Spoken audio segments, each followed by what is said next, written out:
झारखंड में रहने वाली 14 साल की अंजलि की डेड बॉडी उसके ही घर के टेरेस पे बहुत ही अजीब कंडीशंस में मिलती है।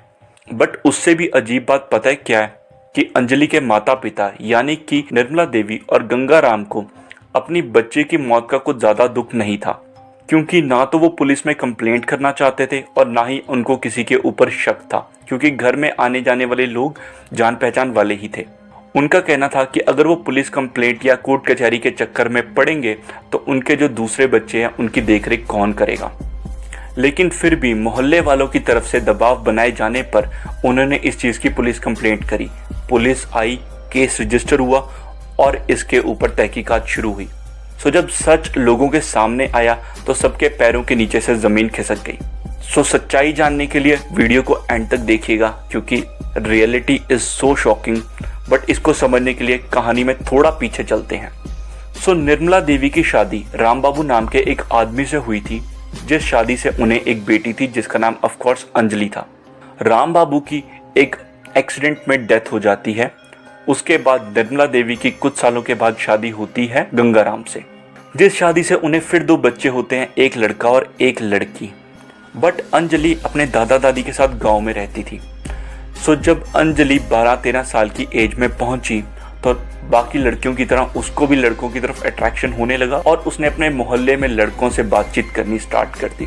बट जब इस बात का पता उसके दादा दादी को लगा तो उन्होंने इस चीज़ को इग्नोर कर दिया कि छोटी बच्ची ही तो है, क्या कर लेगी।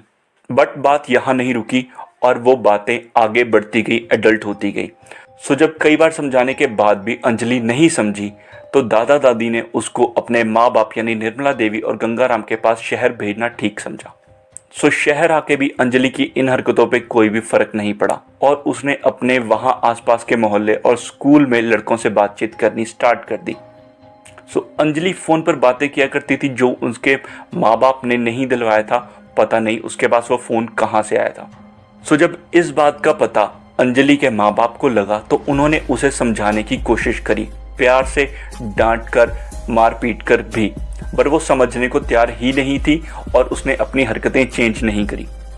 इस बात से गंगाराम और निर्मला देवी बहुत ज़्यादा परेशान थे कि अपने घर की इज्जत को कैसे बचाएं। फिर आती है वो रात जिसने सब कुछ बदल दिया। रात को खाने के समय अंजलि, उसके माता पिता और उसके 2 भाई बहन इकट्ठे बैठकर खाना खा रहे थे। तो गंगाराम ने फिर उसे प्यार से समझाना शुरू करा कि देखो अंजलि, ये उम्र तुम्हारी इस तरह की हरकतें करने की नहीं है, तो अपनी पढ़ाई पे ध्यान दो, अपने भविष्य को बनाओ। बट ये डिस्कशन कैसे एक लड़ाई में बदल गया किसी को भी पता नहीं चला और उस पर अंजलि भड़क गई और उसने कहा कि मैं अपनी लाइफ के साथ जो मर्जी करूं, तो मुझ पर कोई भी रोक टोक नहीं लगा सकते और मेरा जो मन में आएगा मैं वो करूंगी। और वो उठकर अपने कमरे में चली गई और कमरे में जाके उसने किसी से फ़ोन पे बात करना स्टार्ट कर दिया।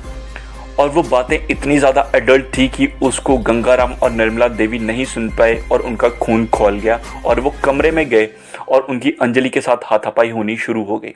जोश जोश में गंगाराम ने अंजलि के पैर पकड़े और निर्मला देवी उसकी छाती पे बैठ गई और उन्होंने एक तेज़धार हथियार से अंजलि का गला काट दिया, जिससे अंजलि की मौके पर ही मौत हो गई।